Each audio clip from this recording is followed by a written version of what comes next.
Okay, so in this video, we're going to take a look at how we can use pointers to refer to memory that's allocated during program execution. And this memory is also known as dynamically allocated memory. So let's get started. Alright, so if you remember from the video on scope, lifetime, and call stack, we had this diagram showing the memory layout. So anytime that we go and compile a program, the compiler is actually setting aside certain areas of memory for specific things. One area that's set aside is for our instructions, which is called the code or text area. Another area that's set aside is for our global variables, which is called the static or globals area. And then also we have an area set aside for basically all of the local variables, the return values, return addresses from each time that we call a function. So various functions are going to have their own variables that are defined within them and potential return values from those functions. So all that's done here in the stack, and that's what we talked about mostly in that video on scope, lifetime, and the call stack. One thing that we have not talked about, which is going to be a focus in this particular video, is making use of the free store or the heap. So this memory area here is what's left over after the allocation's been done for the globals, text, and stack area. So in the case of C++, we actually have to manage this area of memory. So whenever we're executing a program and we need to actually allocate memory dynamically at runtime, then it comes from this particular area here. But it is our responsibility, if we allocated any memory from this particular area, that we also go in and deallocate it as well. Okay, so in C++, the way we go about allocating memory on the heap is by using this keyword new. So we can say new and then specify some particular type. And the type could be anything. So it could be a primitive data type like a float, a double, an int. It could be something from the standard template library like a vector, or it could be some type that we've defined ourselves in a class. So let's look at a specific example. So here we have new int. So what happens is we get space allocated on the heap, which I'll draw here in purple, for an int. So we have our heap here, and we'll have space allocated for an int. Now in terms of how much space that may be, it really depends. So different compilers, different processors would specify a different amount for an int. So in a lot of systems it would be 4 bytes. And we'll say that this particular int was allocated at address 500. In terms of the value that exists here, we really don't know the value particularly. So it's going to be whatever value existed there whenever we perform the new operation. So it's really a meaningless value at this point until we go in and actually override it with some particular meaningful value. But as it is right now, just with this new int statement here, we don't have a mechanism to actually go in and reference this particular int out on the heap. So let's look at and see how we could go and actually reference that particular int. Okay, so it turns out that not only does this new operation actually allocate space for an int out here on the heap, it also returns the address of where this int is located. So this address 500 is actually being returned. And so we know that if with a pointer, we can actually hold an address. So we said that a pointer is just simply a data type that holds an address for a particular thing, whatever thing that may be. In this case, it's holding an address of an int. So we could actually declare an int pointer, and that's exactly what we have here on the left-hand side of the assignment statement. We have int pointer p, so we're declaring a pointer of type int, and it's able to hold this particular address. So the pointer itself actually exists out on the stack. So let me draw a picture of the stack over here in blue. So we'll say that we have our stack here, just a different part of memory. And we'll say that, I don't know, maybe this line of code is actually in some particular function, maybe the main function. So we could, in fact, have other local variables that exist, but certainly we would have this variable p, which is a pointer, and it would hold this address 500. So that's exactly what's being returned when we do this new int operation, is this address 500. So we can imagine that p is now referring to this particular int out on the heap. Okay, so now that we have this pointer p that's able to reference this int out on the heap, we can actually manipulate what that int holds. So here on this next line, we have a dereference of the pointer p on the left-hand side of an assignment statement. So that just simply gets us to this particular int out on the heap and allows us to assign a value to it. So in this case, we're assigning the value of 5 to that particular int. So let me go ahead and update our int here to some meaningless value to an actual value that's meaningful to us, in this case the value of 5.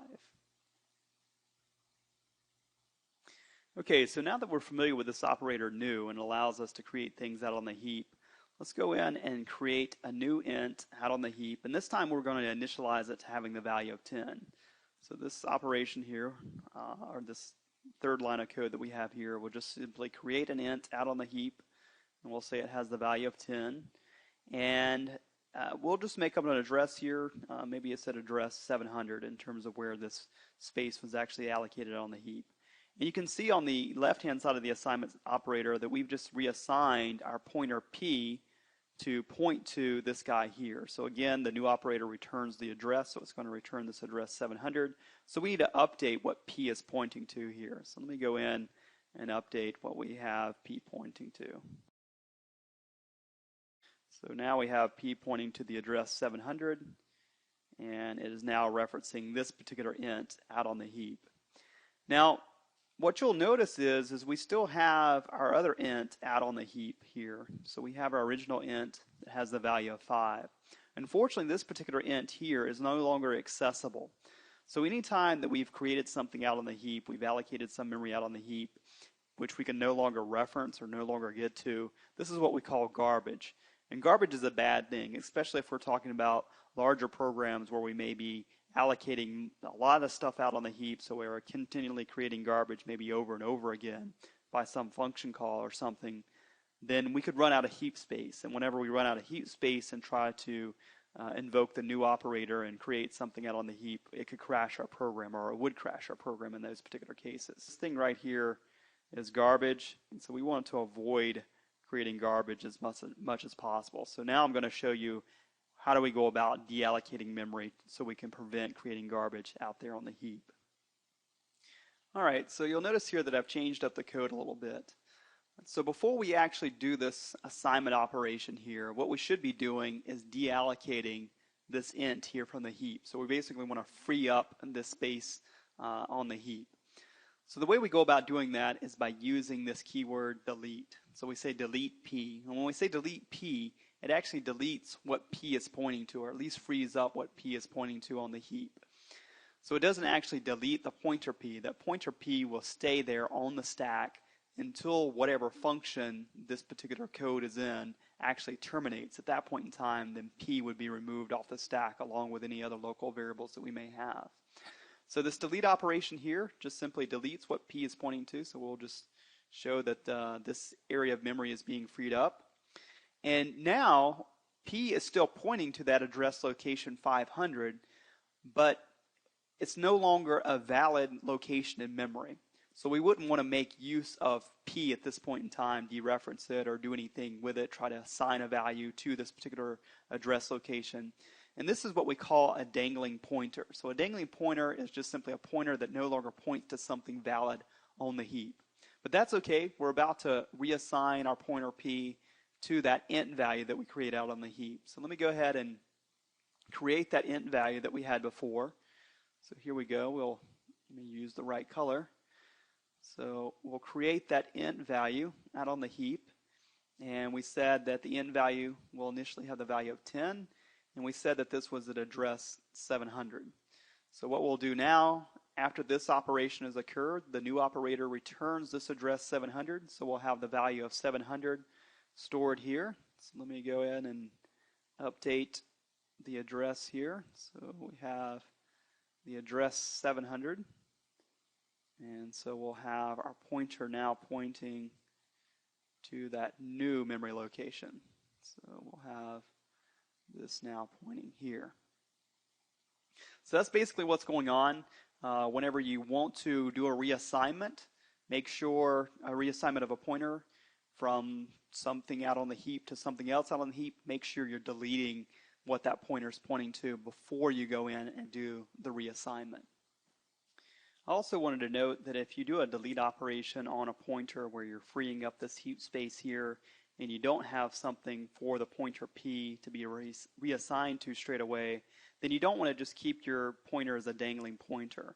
What you should do is assign that pointer p to null. And so you can actually use null, or you can assign it to 0. It turns out that null is just simply a macro to 0, and it just simply indicates that the pointer is not referencing anything. So in this particular case here, if we did the delete operation, again, it frees up this memory out on the heap. And then what we would have is our pointer no longer dangling there. We would just simply have the value of 0 there stored for the pointer p. So if we were to try to make use of our pointer p, we would know that we have a null pointer there. It doesn't actually reference anything. So this is just good programming practice. Okay, so before I go and summarize some of the big ideas from today's video, I did want to discuss another way in which we could create garbage, and it's probably a more common way in which we could create garbage. So assume that main calls this function x. So we have function x here, and you can see that we have some code that we're somewhat familiar with in which we create a new int out on the heap. So we can imagine that a new int's created. Well, let me go ahead and create the stack frame really quick. So we have our stack frame here for x. So this is x's stack frame. And we have p that exists out here. And we're going to be creating this new int out on the heap. And maybe it's at address 500 since we've been using that address. Again, we didn't assign a particular value there. And what do we know? The address 500 is being returned, so we have the value of 500 that's going to be stored here. And so this guy references that. So everything looks good. The issue is, if we don't ever perform a delete operation inside of this particular function here, then we're going to end up having this thing left out on the heap, because whenever this particular function terminates, when x terminates, what happens? We end up having this guy being popped off, so the stack frame ends up being popped off, so all that stuff gets removed, but we still end up having our int out there on the heap, and nobody can reference it, so we just have created garbage here, so that's not a good idea. And that probably is a more common way of creating garbage than maybe forgetting to do a delete before reassignment. They're both fairly common. Alright, so let me summarize some of the big ideas from this video. We saw several new keywords, one of those keywords being the keyword new. And new was allowing us to allocate space dynamically on the heap. So it's often the case that we will not know at compile time what we may need in terms of memory requirements. So new is allowing us to dynamically allocate this space at runtime. And we also found out that new returns the address of the allocated memory. So if we allocated an int, whenever we use that keyword new, it returns the address of where that int actually lives out on the heap. So we can use pointers to reference that memory that's been allocated out on the heap. We also saw the keyword delete. So delete allows us to deallocate memory on the heap. So in conjunction with a new, traditionally you'll see a delete. If you don't end up seeing a delete, you'll probably end up with garbage. So garbage is created whenever we can no longer access previously allocated memory on the heap. If we go about creating enough garbage, then it could crash our program. And we also saw the idea of a dangling pointer.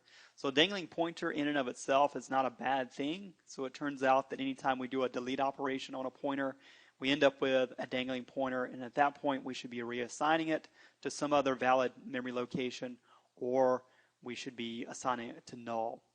One last thing that I'll say is that as you learn more about C++ and the standard template library, and you learn how to use the standard template library really well, then you can really avoid, in most cases, using new and delete. So if you use the standard template library, it goes about handling dynamically allocating stuff out there on the heap and then also deleting that stuff from the heap. All right, so that's it.